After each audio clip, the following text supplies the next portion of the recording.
professionals. And now, our vision extends beyond our walls with the Baba Ahmed University in Kano following our lead. Join us at Bayes University and invest in your future today. Bayes University is the institution that you will get the best value for money education in Nigeria. Bayes University. Learn to live. Are you a food lover? Do you care about your health and nutrition? Are you interested in exploring the diverse culinary traditions from around the world? Then look no further. Introducing Lunch Global on Global Television, a show that takes you on a delicious journey through the world of food, nutrition, and diet. So, whether you're a seasoned foodie, a health enthusiast, or simply curious about the world of food, Lunch Global has something for everyone. Tune in Mondays to Fridays and let your taste bud take you on a journey of flavor, culture, and discovery on Lunch Global. Bon appetit!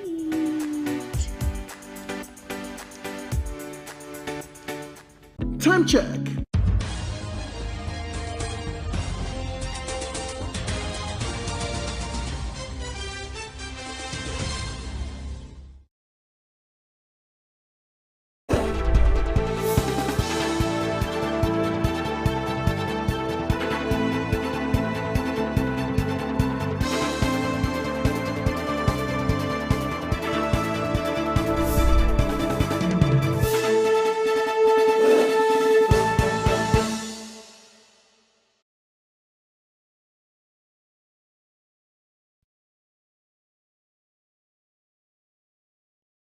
Capital Abuja, I am Uyi Agumofwegbe.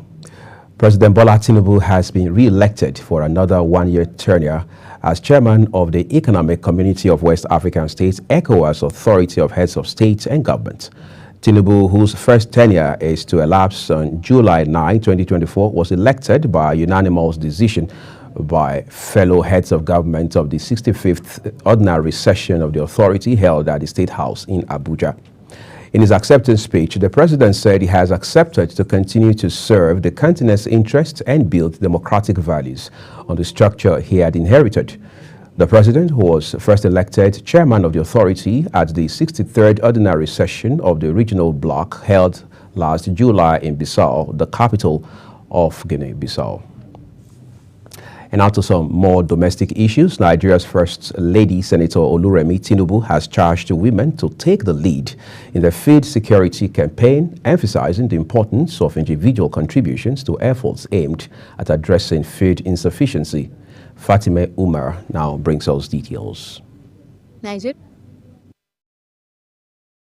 First Lady, Senator Oluremi Tinubu, has charged women to take the lead on the food security campaign, emphasizing the importance of individual contributions to efforts aimed at addressing food insufficiency. Unveiling her own vegetable garden at the State House residence, the First Lady spoke on her motivation for starting the garden and encouraged first-time women farmers to participate in every home or garden competition. We need food in Nigeria. I'm trying to be, and then everybody should try to grow something. So I didn't know what I can add to the State House. And I thought, a private vegetable garden would be nice, and that has very good health benefits. She also speaks on health benefits of some of the items planted in the garden. When you look at the first one we have okra. Okra is very, very good for the digestive tract, and also helps cholesterol, I guess so. But the other one is ewedu. Ewedu is very medicinal. We know that. I remember children that have measles, when they take ewedu, it helps them. It helps them a lot. And maybe the doctors will find me. We have water leaf. Water leaf is also beneficial, especially for ulcer patients. A statement issued by the First Lady's Senior Special Assistant on Media, Busola Kukoi, says the competition, which is open to women across Nigeria, aims to promote smart gardening and enhance communal living. Fatimi Umar reporting for Global TV News. President of the Academic Staff Union of Universities, Professor Emmanuel Oshodeke, says a strike is not imminent if the federal government implements the agreements reached within the next 2 weeks. The union had threatened to embark on a strike over the non-implementation of agreements reached with the federal government. Minister of Education, Professor Mamman, on June 26 invited the union for a meeting to deliberate on the lingering issues affecting universities and to avert the planned strike.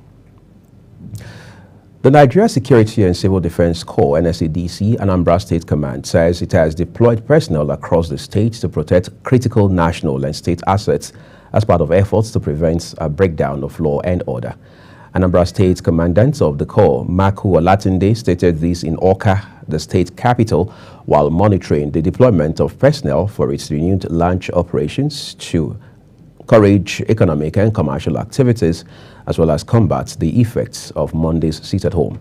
Olatunde described it as a proactive move focusing on banks, financial institutions, parks, schools, government offices, and potentially vulnerable points to maintain public trust and response to security breaches. Minister of the Federal Capital Territory, Nyesom Wike, has concluded plans to relocate Abuja's largest mechanic village, popularly called Apple Mechanic Village, to a permanent site 25 years after the idea was first mooted by the territory's administration.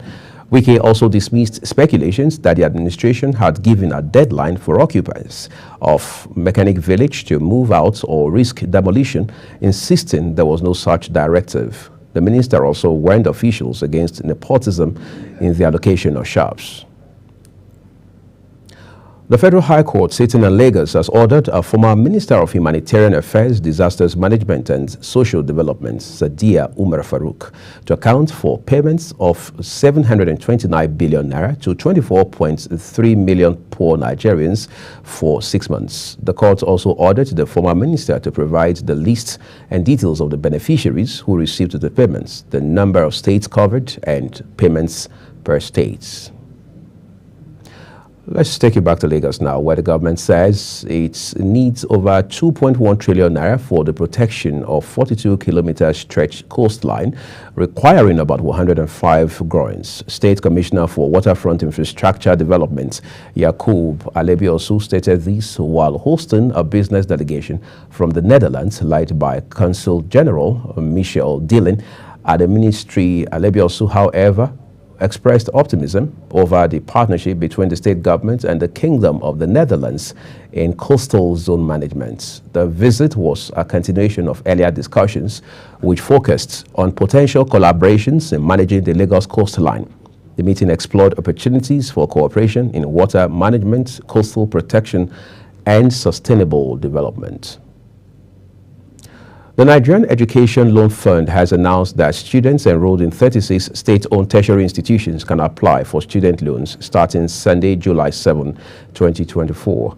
The fund stated that management of the institutions has successfully submitted their student data to the Student Verification System. The fund urged all other state-owned tertiary institutions to promptly submit their complete students' data to a student verification system to ensure their students can benefit from the loan scheme. A devastating flood has ravaged a cargo village in Gariki local government area of Jigawa State, displacing residents and destroying properties worth millions of naira.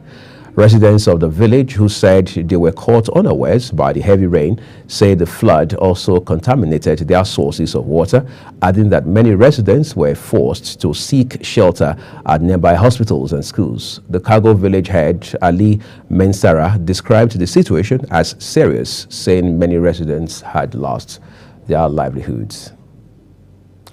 That's quite a pathetic development there. But away from that, the Chief Justice of Nigeria, Justice Olukayode Ariwola, will swear in 12 judges into the High Court of the Federal Capital Territory on Wednesday, July 10, 2024. Director of Press and Information of the Supreme Court, Dr. Festus Akonde, stated that the ceremony is scheduled to take place at the main courtroom of the Apex Court at 10 a.m. Among the 12 justices to be sworn in the Sergeant's daughter-in-law, Victoria Oluwakemi Ariwola. Chief of Army Staff, Lieutenant General Taoreed Lagbaja, has reiterated that the Nigerian Army is committed to total elimination of all forms of insecurity bedeviling the country. General Lagbaja disclosed this during the grand finale of this year's Nigerian Army Day celebration at the 3 Division of the Nigerian Army, Rubuka Barracks, Jos, Plateau State. He stated that they had structured their training activities to ensure effectiveness, which he added had resulted in reducing farmers' headers crisis in the north central.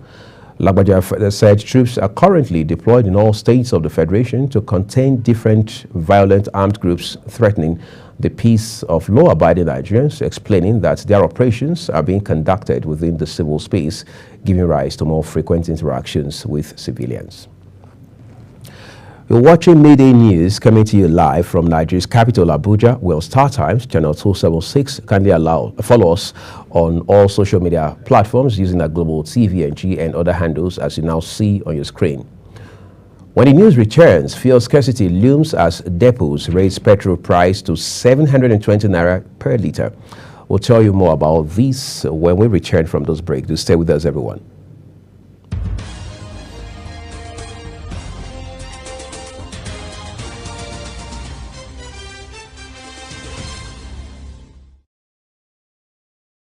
Time check. It's midday.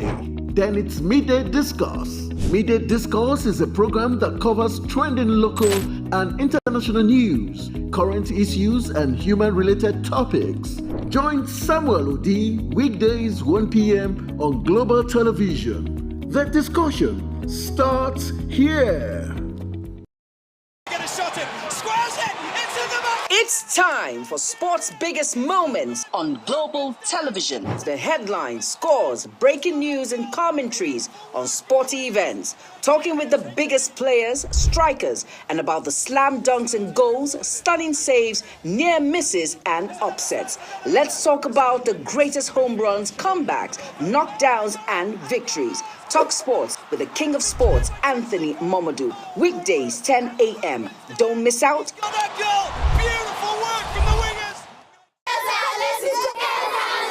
Hello, children. Gather around, let me tell you a story. Do you know that stories have a way of captivating the minds of children, bringing fun and imagination to teach them morals? Join Sharon Ajay as she takes you to explore the thrilling and exciting world of storytelling. I'll be sharing with you our next interesting story. Tune in every Saturday on Global Television, time 5:30 p.m.